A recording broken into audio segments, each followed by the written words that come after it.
ज्या प्रकारे दिसा सालियांसाठी न्यायाची मागणी होत आहे तसंच पूजा चौहानला पण न्याय मिळायला पाहिजे. एक वंजारी समाजाची एक गरीब घराची मुलगी होती.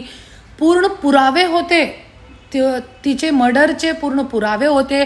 कोणते मंत्रीसोबत संबंध होते, काय काय होता, सगळं काही त्यावेळे सगळ्यांचे समोर आला होता. मीडियावरती आज पण आहे. तरी पण तिला न्याय भेटला नाही. पण आज 5 वर्ष नंतर दिसा सालियांसाठी न्यायाची मागणी करत आहे. खूप चांगली गोष्ट आहे. पूजा चौहानला पण न्याय द्या. आणि जरी नाही दिला, आणि असं मला माहीत पडलं होतं की चित्रा वाघ ताईने पण खटला टाकलेला आहे, ज्याच्यामध्ये त्यांनी माघार घेण्याची ॲप्लिकेशन दिली होती. पण काही गोष्ट नाही, मी पण आहे. जरी माघार पण घेतली तर स्वराज्य शक्ती सेनाच्या माध्यमातून मी लवकरच लवकर हायकोर्टामध्ये ते CBI चौकशीची मागणी करणार आहे.